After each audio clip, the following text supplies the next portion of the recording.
Bless Me Ultima, the classic by Rudolfo Anaya.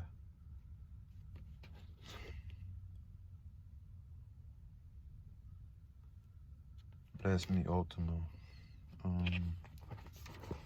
So I gotta read it from the first page. This is a new book.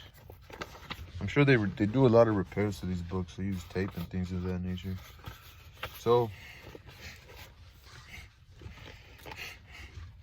Ultima came to stay with us the summer I was almost 7. When she came, the beauty of Llano unfolded before my eyes, and the gurgling waters of the river sang, the hum of the turning earth.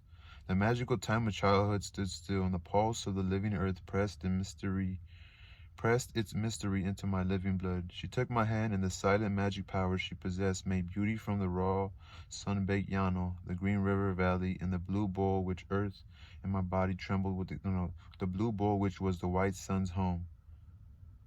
My bare feet felt the throbbing earth, and my body trembled with excitement. Time stood still, and it shared with me all that had been and all that was to come. Let me begin at the beginning. I do not mean the beginning that was in my dreams and the stories they whispered to me about my birth and the people of my father and mother and my 3 brothers, but the beginning that came with Ultima. The attic of our home was partitioned into 2 small rooms. My sisters Deborah and Teresa slept in one, and I slept in a small cubicle by the door. The wooden steps creaked down into a small hallway. The wooden steps creaked down into a small hallway that led into the kitchen. From the top of the stairs, I had a vantage point into the heart of our home, my mother's kitchen. From there, I was to see the terrified face of Chavez when he brought the terrible news of the murder of the sheriff. I was to see the rebellion of my brothers against my father, and many times later at night I was to see Ultima returning from the Llano, where she gathered the herbs that can be harvested only in the light, the full moon, by the careful hands of the curandera. Ultima returning from Llano, where she gathered the herbs that can be harvested only in the light of the full moon by careful hands of curandera. The night I lay very quietly in my bed, and I heard my father and mother speak of Ultima. Está sola, my father said. Ya no queda gente en el pueblito de las pasturas. He spoke in Spanish, and the village he mentioned was his home. My father had been a vaquero all his life, a calling as ancient as the coming of the Spaniard of Nuevo Mexico. Even after the big rancheros and tejanos came and fenced the beautiful Llano, he and those like him continued to work there.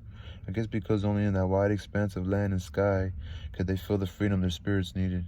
Que lástima, my mother answered, and I knew her nimble fingers worked a pattern on the doily she crocheted for the big chair in the sala.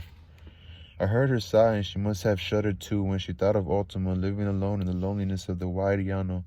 My mother was not a woman of the Llano. She was the daughter of a farmer. She could not see beauty in the Llano, and could not understand the coarse men who live half their lifetimes on horseback. After I was born in Las Pasturas, she persuaded my father to leave the Llano and bring her family to the town of Guadalupe, where she said there would be opportunity in school for us. The move lowered my father in the esteem of his compadres, the other vaqueros of Llano, who clung tenaciously to their way of life and freedom. There was no room to keep animals in town, so my father had to sell a small herd, but he would not sell his horse, so he gave it to a good friend, Benito Campos. But Campos could not keep the animal penned up because somehow the horse was very close to the spirit of the man, so the horse was allowed to roam free, and no vaquero on that Llano would throw a lasso on that horse. It was as someone had died, and they turned their gaze from the spirit that walked the earth.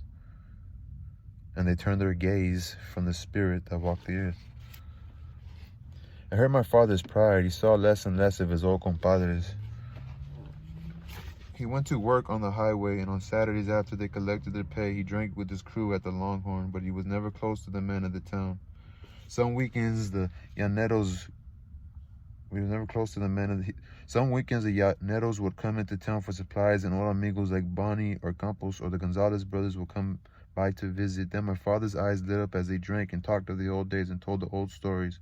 But when the western sun touched the clouds with orange and gold, the vaqueros got in their trucks and headed home. My father was left to drink alone in the long night. Sunday morning he would get up very crudo and complain about having to go to early mass. She served the people all her life, and now the people are scattered, driven like tumbleweeds by the winds of war. The war sucks everything dry, my father says solemnly. It takes the young boys overseas and their families to move to California where there is work. Ave Maria Purissima, my mother made the sign of the cross for my brothers who were away at war. Gabriel, she said to my father, it is not right that La Grande be alone in her old age. No, my father agreed. When I married you and went to the Llano to live with you and raise your family, I could not have survived without La Grande's help. Oh, those were hard years. Those were good years, my father countered, but my mother would not argue.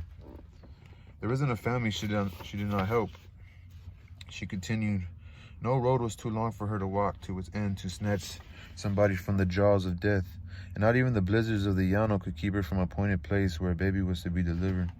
Es verdad, my father nodded. She tended me at the birth of my sons, and then I knew her eyes glanced briefly at my father. Gabriel, we cannot let her live her last days in loneliness. No, my father agreed. It is not the way of our people. It will be a great honor to provide a home for La Grande, my mother murmured. My mom called Ultima La Grande out of respect. It meant the woman was old and wise. I have already sent word with Campos that Ultima is to come and live with us, my father said with some satisfaction. He knew it would please my mother. I am grateful, my mother said tenderly. Perhaps we can repay a little of the kindness La Grande has given to so many. And the children, my father asked. I knew why he expressed concern for me and my sisters. It was because Ultima was a curandera, a woman who knew the herbs and remedies of the ancients, a miracle worker who could heal the sick. And I heard that Ultima could lift the curses laid by brujas, that she could exorcise the evil the witches planned and hoped to make them sick. All because a curandera had this power, she was misunderstood and often suspected of practicing witchcraft herself.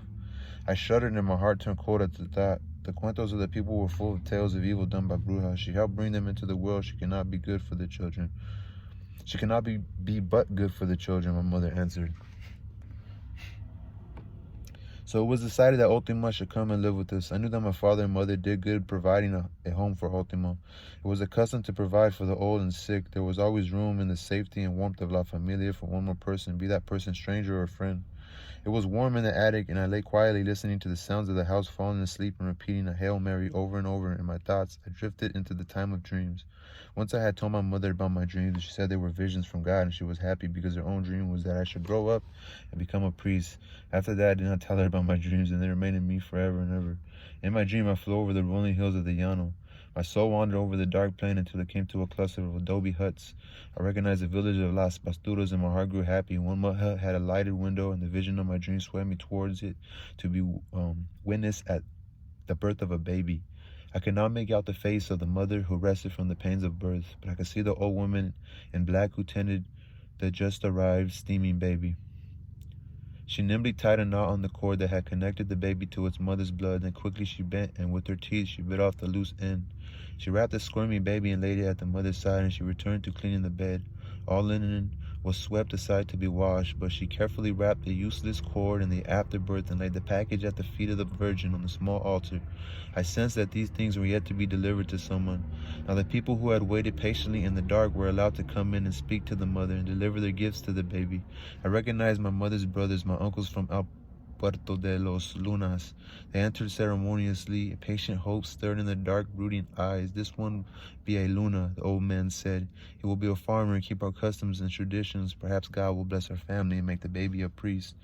And to show their hope, they rubbed the dark earth of the river valley on the baby's forehead, and they surrounded the bed with the fruits of their harvest. So a small room smelled of fresh green chile and corn, ripe apples and peaches, pumpkins and green beans. Then the silence was shattered with the thunder of hoofbeats. Vaqueros surrounded the small house with shouts and gunshots, and when they entered the room, they were laughing and singing and drinking. Gabriel, they shouted, you have a fine son. He will make a fine vaquero. And they smashed the fruits and vegetables that surrounded the bed and replaced them with the saddle horse blankets, bottles of whiskey, a new rope, riddles, chapas, and old guitar. And they rubbed the stain of earth from the baby's forehead, because man was not to be tied to earth but free upon it. And they rubbed the stain of earth from the baby's forehead, because man was not tied to the earth, but free upon it. These were the people of my father, the vaqueros of Llano. They were an exuberant, restless people wandering across the ocean of the plain. We must return to our valley, the old man who led the farmers spoke. We must take with us the blood that comes after birth. We will bury it in our fields to renew their fertility and to assure that the baby will follow our ways, in order for the old woman to deliver the package at the altar. No, the Llaneros protested. It will stay here. We will burn it and let the winds of the Llano scatter the ashes. It is blasphemy to scatter a man's blood on unholy ground, the fathers chanted. The new son must fulfill his mother's dream. He must come to El Puerto and rule over the Lunas of the valley. The blood of the Lunas is strong in him. He is a mares, the vaquero shouted. His forefathers were conquistadores, men as restless as the seas he sailed and as free as the land they conquered. He is his father's blood. Curses and threats filled the air. Pistols were drawn and the opposing sides made ready for battle, but the clash was stopped by the old woman who delivered the baby. See, she cried, and the men were quiet. I pulled his baby into the light of life, so I will bury the aftermath and the cord that once linked him to eternity. Only I will know his destiny.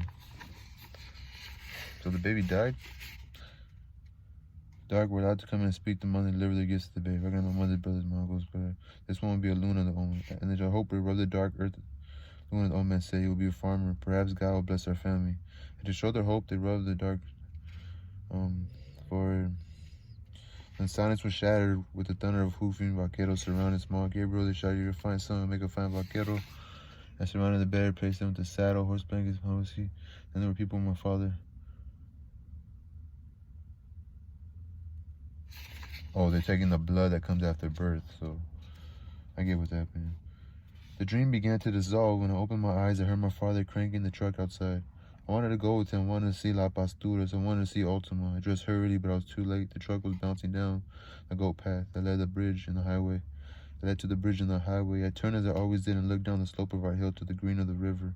And I raised my eyes and saw the town of Guadalupe towering above the housetops, and the trees of the town was the church tower. I made the sign of the cross on my lips. The only other building that rose above the housetops to compete with the church tower was the yellow top of the schoolhouse. This fall we were going to school. My heart sank. When I thought of leaving my mother and going to school, a warm, sick feeling came to my stomach. To get rid of it, I ran to the pens we kept by the molino to feed the animals. I had fed the rabbits that night, and they had alfalfa, and so I only changed their water. I had fed the rabbits that night, and they had alfalfa, and so I only changed their water. I scoured some grain for the hungry chickens and watched their mad scramble as the rooster called them to peck. I milked the cow and turned her loose. During the day, she would forage along the highway where the grass was thick and green, and she would return at nightfall. She was a good cow, and there were very fine times when I had to run and bring her back in the evening. Then I dreaded it because she might wander into the hills where the bats flew at dusk, and there was only the sound of my heart beating as I ran, and it made me sad and frightened to be alone. I collected 3 eggs in the kitchen house and returned for breakfast. Antonio, my mother smiled, and took the eggs and milk. Come and eat your breakfast. I sat across the table from Deborah and Teresa and ate my atole and a hot tortilla with butter. I said very little. I usually spoke very little to my 2 sisters. They were older than I, and they were very close. I usually spent the entire day in the attic playing dolls and giggling. I did not concern myself with those things. Your father has gone to La Pasturas, my mother chattered. He has gone to bring La Grande. Her hands were white with the flour of the dough. I watched carefully, and when he returns, I want you children to show your manners. You must not shame your father or your mother. Isn't her real name Ultima? Deborah asked. She was like that, always asking grown-up questions. Okay, so you will dress her as La Grande, my mother said flatly. I looked at her and wondered if this woman with the black hair and laughing eyes was the woman who gave birth in my dream. Grande, Teresa repeated. It is true she is a witch, Deborah asked. Oh, she was in for some other world, and paused and controlled herself. No, she scolded. You must not speak of such things. Oh, I don't know where you learned such ways. Her eyes flooded with tears. She always cried when she thought we were learning the ways of my father and the ways of Mares. She was a woman of learning, she went on, and I knew she didn't have time to stop and cry. She had worked hard for all the people of the village. I would never have survived those hard years if it had not been for her, so show her respect. We are honored that she comes to live with us, understand? See, Mama, Deborah said half willingly. See, Mama, Teresa repeated. Now run and sweep the room at the end of the hall, Eugene's room. I heard her voice choke. She breathed a prayer and crossed her forehead. The flour left white stains on her and the 4 points of the cross. I knew it was because my 3 brothers were at war. She was sad, and Eugene was the youngest. Mama, I wanted to speak to her. I wanted to know who the old woman was who cut the baby's cord. See, she turned and looked at me. Was Ultima at my birth? I asked. Ay, Dios mío, my mother cried. She came to where I sat and ran her hand through my hair. She yelled. She smelled warm like bread. Where do you get such questions, my son? Yes, she smiled. Like Ana was there to help me. She was there to help at the birth of all my children. And my uncles from El Puerto were there? Of course, she answered. My brothers have always been on my side when I needed them. They've always prayed that I will bless them with their... I did not hear what she said because I was hearing the sounds of the dream. And I was seeing the dream again. The warm cereal in my stomach made me feel sick. My father's brother was there, the Maras and their friends, the Vaqueros. Ay, she cried out, don't speak to me of those worthless Maras and their friends. There was a fight, I asked. No, she said, a silly argument. They wanted to start a fight with my brothers. That is all they are good for. Vaqueros, they call themselves. They're worthless drunks, thieves, always on the move like gypsies, always dragging their families around the country like vagabonds. As long as I can remember, she always raged about the Maras family and their friends. She called the village of La Pasturas beautiful. She had gotten used to the loneliness, but she had never accepted its people. She was a daughter of farmers. But the dream was true, was as I had seen it. Ultima knew. But you will not be like them. She caught her breath and stopped. She kissed my forehead. You will be like my brothers. You will be a Luna, Antonio. You will be a man of the people and perhaps a priest, she smiled. A priest, I thought that was her dream. I was to hold mass on Sundays like Father Burns did in the church in town. I was to hear the confessions of the silent people of the valley, and I was to administer the Holy Sacrament to them. I was to hear the confessions of the silent people of the valley. Perhaps, I said. Yes, my mother smiled. She held me tenderly. The fragrance of her body was sweet. But then I whispered, who will hear my confession? What? Nothing, I answered. I felt a cool sweat on my forehead. I knew I had to run. I had to clear my mind of the dream. I'm going to Jason's house, I said hurriedly and slid past my mother. I ran out the kitchen door past the animal pens towards Jason's house. The white sun and the fresh air cleansed me. On the side of the river, there were only 3 houses. The slope of the hill rose gradually into the hills of juniper, mesquite, and cedar clumps. Jason's house was farther away from the river than our house. On the path that led to the bridge lived huge, fat Phil and his beautiful wife. Phil and my father worked together on the highway. They were good drinking friends. Jason, I called at the kitchen door. I'd run hard and was panting. His mother appeared at the door. Jason no está aquí, she said. All the other older people spoke only in Spanish, and I myself only understood. And I myself understood only Spanish. It was only after one went to school that one learned English. ¿Dónde está? I asked. She pointed towards the river, northwest past the railroad tracks to the dark hills. The river came through those hills, and there were old Indian grounds there, holy burial grounds, Jason told me. There in an old cave lived his Indian. At least everybody called him Jason's Indian. He was the only Indian of the town, and he talked only to Jason. Jason's father had forbidden Jason to talk to the Indian. He had beaten him. He had tried in every way to keep Jason from the Indian. But Jason persisted. Jason was not a bad boy. He was just Jason. He was quiet and moody, and sometimes for no reason at all wild. Loud sounds came exploding from his throat and lungs. Sometimes I felt like Jason, like I wanted to shout and cry, but I never did. I looked at his mother's eyes, and I saw that they were sad. Thank you, I said, and returned home. While I waited for my father to return with Ultima, I worked in the garden. Every day I had to work in the garden. Every day I reclaimed from the rocky soil of the hill a few more feet of the earth to cultivate. The land of Llano was not good for farming. The good land was along the river. My mother wanted a garden, and I worked to make her happy. Already we had a few chile and tomato plants growing. It was hard work. My fingers bled from scraping out the rocks, and it seemed that a square yard of ground produced a wheelbarrow full of rocks which I had to push down the retaining wall. The sun was white in the bright blue sky. The shade of the clouds would not come until the afternoon. The sweat was sticky on my brown body. I heard the truck and turned to see it chugging up the dusty goat path. My father was returning with Ultima. Mama, I called. My mother came running out. Deborah and Teresa trailed after. I'm afraid I heard Teresa whimper. There's nothing to be afraid of, Deborah said confidently. My mother said there was too much modest blood in Deborah. Her eyes and hair were very dark, and she was always running. She had been to school 2 years, and she spoke only English. She was teaching Teresa, and half the time I didn't understand what they were saying. Madre de Dios, but mind your manners, my mother scolded. The truck stopped, and she ran to greet Ultima. Buenos dias, le de Dios grande. My mother cried. She smiled and hugged and kissed the old woman. Ay, Marina Luna, Ultima smiled. Buenos dias de los Dios. A ti y a tu familia. A ti y a ti y a la... A ti y a tu familia. She wrapped a black shawl around her hair and shoulders. Her face was brown and very wrinkled. When she smiled, her teeth were brown. I remember the dream. Come, come, my mother urged us forward. It was a custom to greet the old. Deborah, my mother urged. Deborah stepped forward and took Ultima's withered hand. Buenos dias, grande, she smiled. She even bowed slightly. Then she pulled Teresa forward and told her to greet La Grande. My mother beamed. Deborah's good manners surprised her, but they made her happy because the family was judged by its manners. What beautiful daughters you have raised, Ultima nodded to my mother. Nothing could have pleased my mother more. She looked proudly at my father, who stood leaning against the truck, watching and judging the introductions. Antonio, he said simply, had stepped forward and took Ultima's hand. I looked up into her clear brown eyes and shivered. Her face was old and wrinkled, but her eyes were clear and sparkling like the eyes of a young child. Antonio, she smiled. She took my hand, and I felt the power of a whirlwind sweep. Antonio, she smiled. She took my hand, and I felt the power of a whirlwind sweep around me. Her eyes swept the surrounding hills, and through them I saw for the first time the wild beauty of our hills and the magic of the green river. My nostrils quivered as I felt the song of the mockingbirds and the drone of the grasshoppers mingle with the pulse of the earth. The four directions of the Llano met in me, and the white sun shone on my soul. The granules of sand at my feet and the sun and sky above me seemed to dissolve into one strange, complete being. A cry came to my throat, and I wanted to shout and run in the beauty I had found.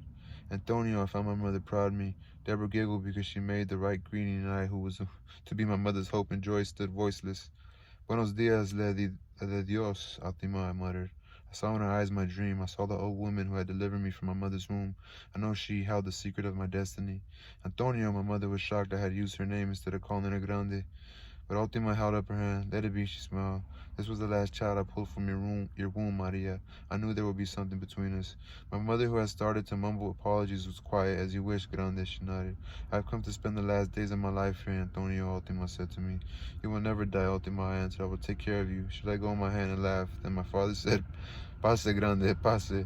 Nuestra casa es su casa. It's too hot to stand and visit in the sun. See, my mother urged. I watched them go in. My father carried on his shoulders a large blue tin trunk, which later I learned contained all of Ultima's earthly possessions, the black dresses and shawls she wore, and the magic of her sweet-smelling herbs. As Ultima walked past me, I smelled for the first time a trace of the sweet fragrance of herbs that always lingered in her wake. Many years later, long after Ultima was gone and I had grown to be a man, I would awaken sometimes at night and think I caught a scent of her fragrance in the cool of the night breeze. And with Ultima came the owl. I heard it that night for the first time in the juniper tree outside of Ultima's window. I knew it was her owl because the other owls of the Llano did not come that near the house. At first it disturbed me, and Deborah and Teresa too. I heard them whispering through the partition. I heard Deborah reassuring Teresa that she would take care of her, and then she took Teresa in her arms and rocked her until they were both asleep. I waited. I was sure my father would get up and shoot the owl with the old rifle he kept on the kitchen wall, but he didn't, and I accepted his understanding. In many cuentos I had heard the owl was one of the disguises that a bruja took, and so it struck a chord of fear in the heart to hear from them hooting at night. But not Ultima's owl. Its soft hooting was like a song, and as it grew rhythmic, it calmed the moonlit hills and lulled us to sleep. Its song seemed to say that it had come to watch over us. I dreamed about the owl that night, and my dream was good. La Virgen de Guadalupe was the patron saint of our town. The town was named after her. In my dream, I saw Ultima's owl lift a La Virgen on her white wings and fly her to heaven. And the owl returned and gathered up all the babes of limbo and flew them up to the clouds of heaven. The Virgin smiled at the goodness of the owl.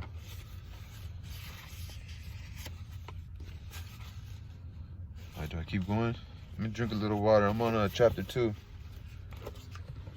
Damn, this is a hell of a book already. Kind of like where it's going, like an older lady with some like knowledge and wisdom from Earth, you know.